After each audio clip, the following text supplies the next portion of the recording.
We remain steadfast in our commitment in delivering local news that matters, stories that inspire, enriching the lives of Filipinos in the Philippines and across the globe. This is your GMA Regional TV, kapuso ng bawat Pilipino.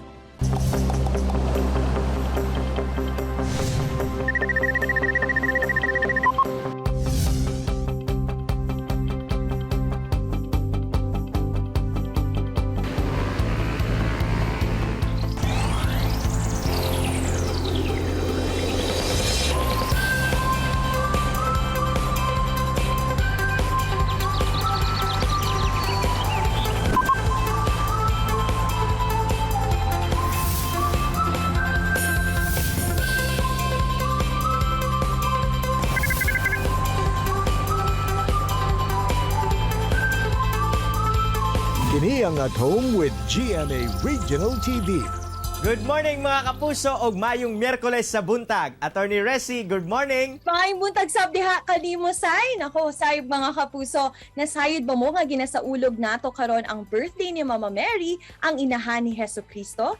Giilahi labi na sa simbahang Katoliko ang September 8 nga adlaw sa Nativity of Our Lady. Happy birthday Mama Mary. Thank you Resi sa mong trivia. Daghan sab mga parokya ang nagfiesta karong adlaw. Pero mga kapuso, this morning atong sayro no ang istorya sa usa ka kagay-anon nga nagpositibo sa COVID-19 ug kung paunsa niya kini nalampasan. Ug usa na sab ka istorya sa paglaom ug inspirasyon ang atong paminawon gikan sa mag-asawang Leo Isabella Francisco gikan sa Davao City nga pang #spread kindness gayon.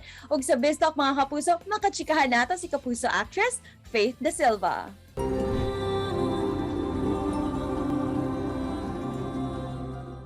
Hi guys, I am Nathaniel Don de Española. I am an avid fan of Julianne since 2010. I love to sing, I love to play the guitar, and because of her, I really learned how to play a different instrument kasi na-inspire ako sa kanya. Here are my top 3 songs of Julianne San Jose. Top 3.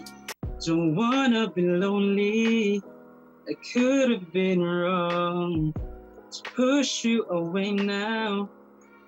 You said goodbye. It's too late for me to check.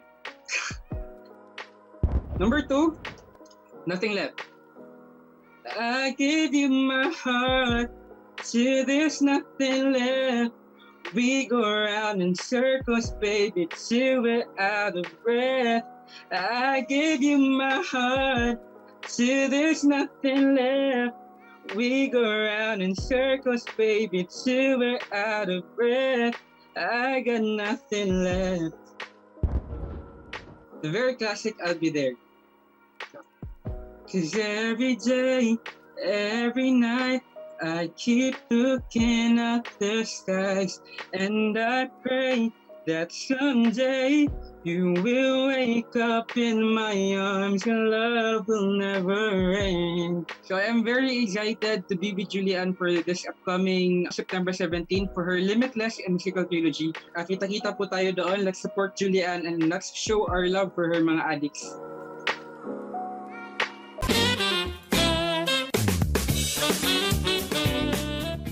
Maayong buntag Faith and welcome dito sa At Home with GMA Regional TV. Good morning. How did you start your morning ngayon?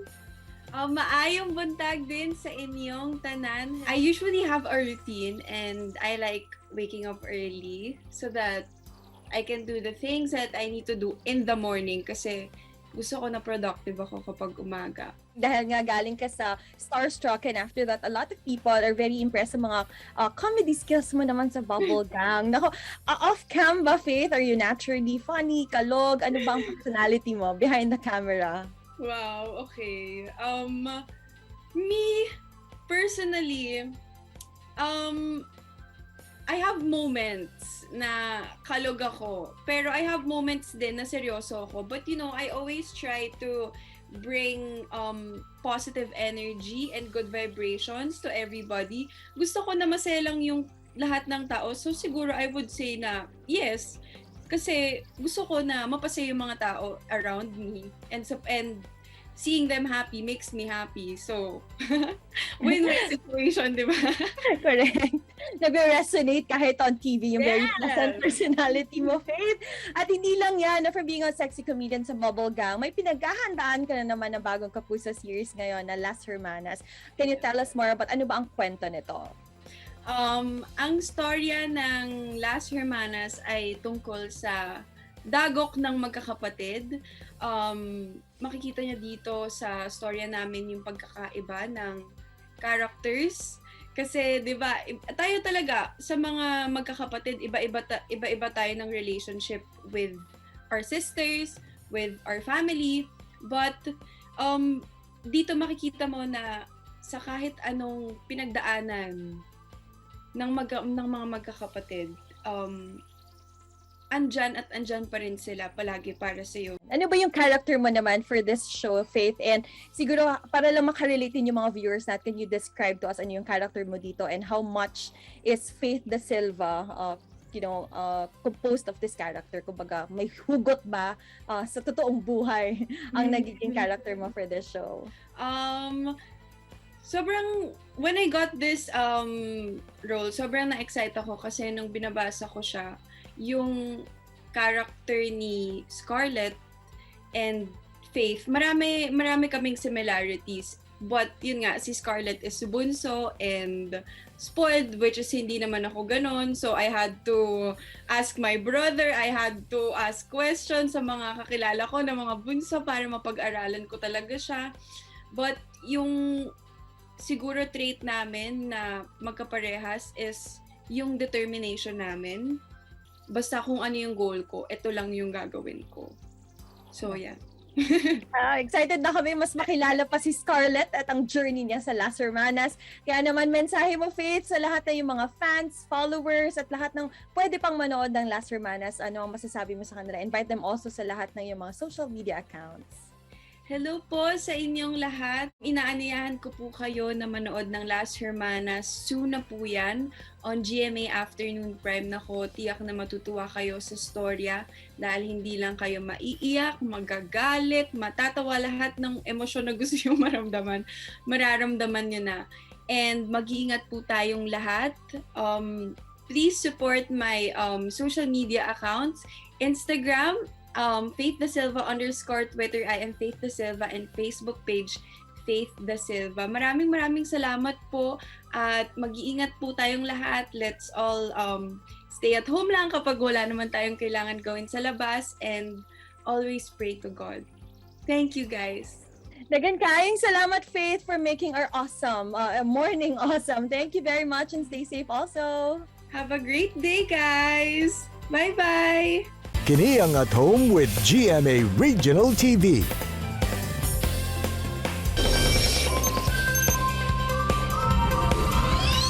Mga kapuso, this morning tampok nato ang storya sa usa ka kagay-anon nga nakasurvive sa COVID-19 ug ang nakalisod pa sa iyang kasinatian. Nahibaw-an niya nga positibo siya sa adlaw pa mismo sa iyang birthday. Sabay-sabay tang sayron ang storya ni Stephanie Don Abejo. Don, good morning and welcome sa At Home with GMA Regional TV. Kamusta naman ka karon? Good morning sa tanan. Hello, sa Ginoo, okay ra?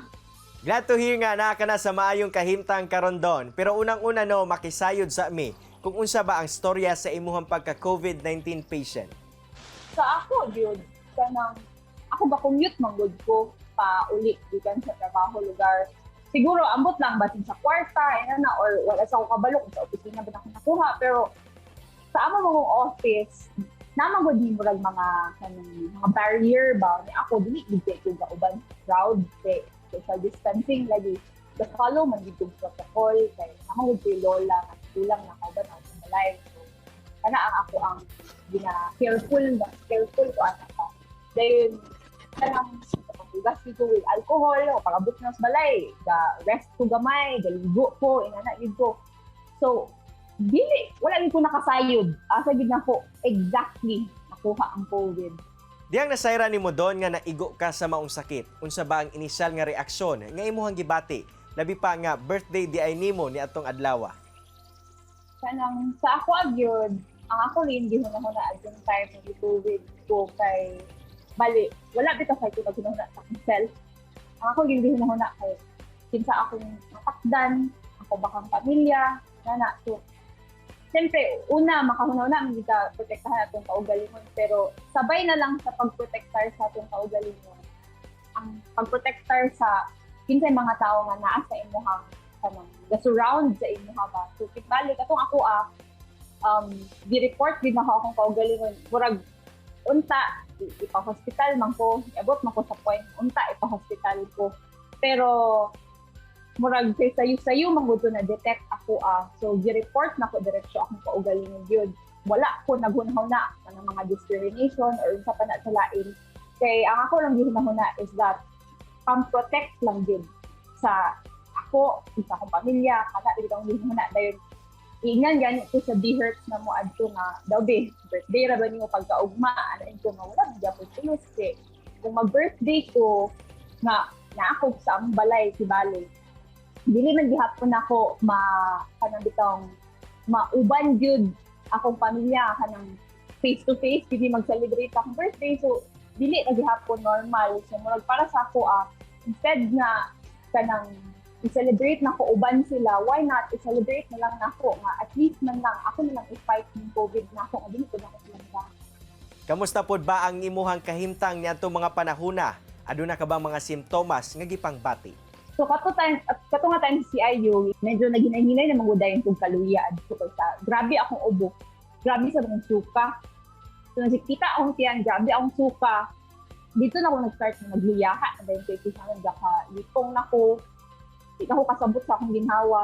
Hindi na ako sure nga kanang maka-straight ko sa akong lakaw. Basin paglakaw na ko dito, matumba ko. Ina na ba? Daga na kayo gipambati na dayon adto. And then, kaluoy sa Diyos, the night sa ako ang birthday, haabi na ako, dili na ako ma-okay. Kay sa adlaw, gito akong birthday, grabe ka ako kaluya. Di na ko kasabot sa ginhawa. Halos, sakit di ako iginhawa kay grabe akong ubo. Kaya akong budhan. Di na ako kasabot kay ang mga nurse dito, dili ra baya ako ang ginamonitor. Igin akong panawag sa tinilad evening nga, ma'am, i-test ka na mo, ma'am, nga. Sino akong ingon, di na ako katindog, galuyan ako. Kakuyapan ako, di ako kasabot. Pero the night sa akong birthday, aloy sa Diyos Diyod, nibalik ang ako ang strength. Kaya gipugos din ako akong self na maulian dito. Dala rin kami sa pag-ampo. Sa imo ang kasinatian sa kinabuhi doon, labi pa nga naigo ka sa COVID-19.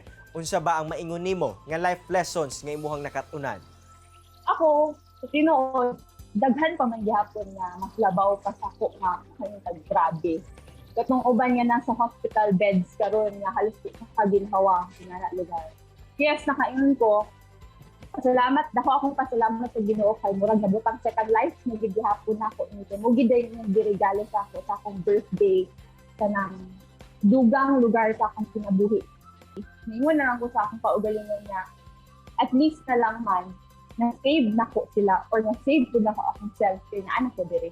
Any message doon sa atong mga kapuso viewers nga naglantaw karong buntaga sa At Home with GMA Regional TV? Ang uban tao nga moingon nga dili man na effective ang vaccine sa motos sila sa dili. Ako adto nga time ni COVID ko wala ko na vaccine. So nakaingon ko sa akong kaugalingon nga mas maayo gid siguro ma-vaccine ka kaysa hulatan pa nimo nga maigo ka sa COVID and then ay halin ka makaingon oy tinuod ang COVID. Truly an inspiring story and we are so glad nga nakasurvive ka sa maong sakit doon. Thank you very much sa pag-share sa imong storya dinhi sa At Home with GMA Regional TV. Amping kanunay. Salamat po for inviting me. Mga kapuso, chillax lang mo kay mo balik pa ang At Home with GMA Regional TV. Kini ang At Home with GMA Regional TV.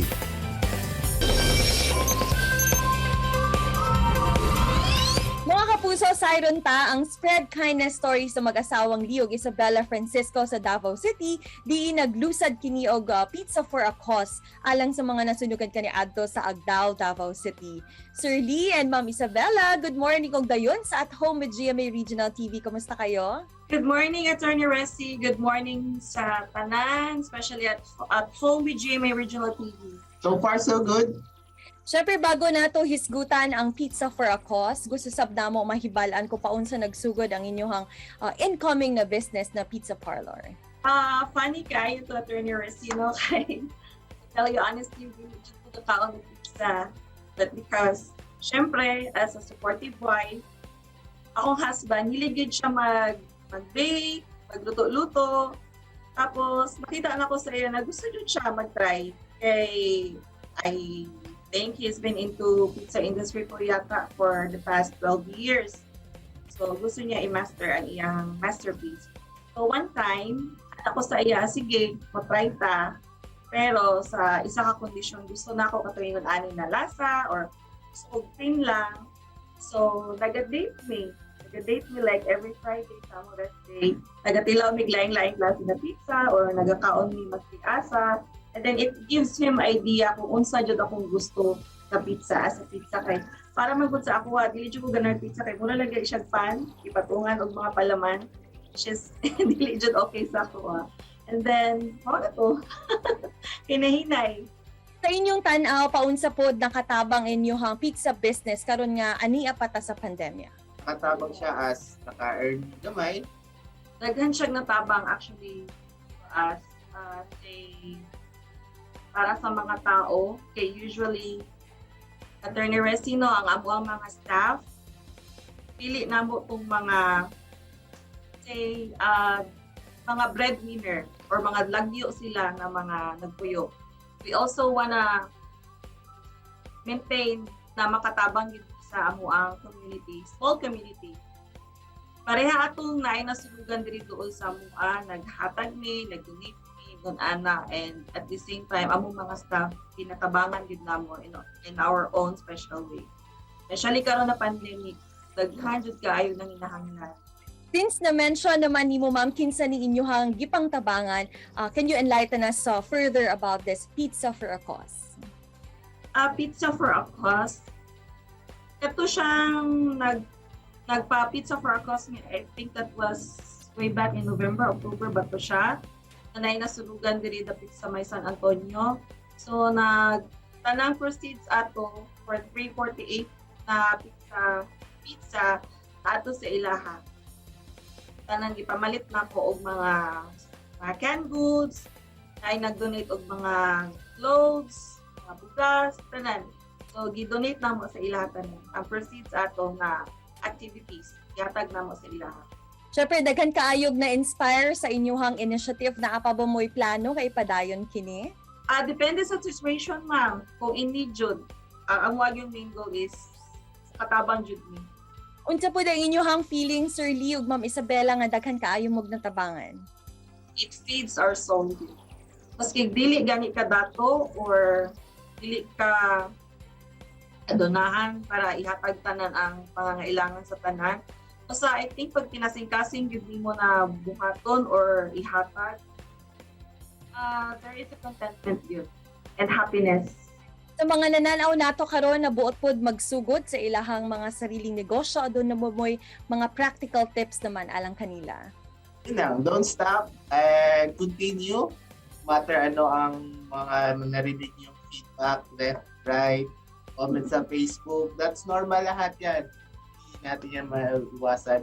Kaya we can't please everyone. And then yun, hard work. Hard work lang, patience. Patience lang. Sooner or later, yun, ma-achieve natin. Never stop believing, of course, sa kay Lord. Kasi I know pag time na good din everything follows. And then as long as you are happy with what you are doing, and also nagatuog yun ni good karma. Daghang kaayong salamat, Sir Lee ug Ma'am Isabela, and we wish you all the best po sa inyong negosyo. Daghang salamat sa inyong malasakit alang sa ubang tao. Daghang salamat. Daghang salamat sa Attorney Resty and sa tanang nagatanaw sa At Home with GMA Regional TV. Ayong buntag. Attorney Resi lisod man ang nasinatian ni Stephanie Don Abejo human na igo og COVID-19. Apan mapasalamaton siya sa second life nga gihatag kaniya. Panawagan niya sa katawhan nga seryosohon ang hulga sa pandemya, sanglit dili gayud lalim ang dala ni ining peligro. Pagsayog mga kapuso tungod sa Pizza for a Cause nga gilusad ni Ma'am Isabella ug Sir Lee Francisco, naghangyod kining natabangan og nalipay hilabi na sa mga nasunugan sa Agdao, Davao City kaniadtong Marso. Gani padayon kining buhaton sa mag-asawa kung adunay panahon. Ug mga kapuso, usap pod sa mga dapat natong atangan ang character ni kapuso actress Faith Da Silva isip Scarlett Manansala sa upcoming kapuso serye na Las Hermanas. Mga kapuso, tara inspired na kakaton kamo sa gishare sa itong mga bisita karong buntaga. Sama na lang sa panultihon ni Hope Hicks nga if you work hard and you work for somebody who empowers you and challenges you, you'll be successful.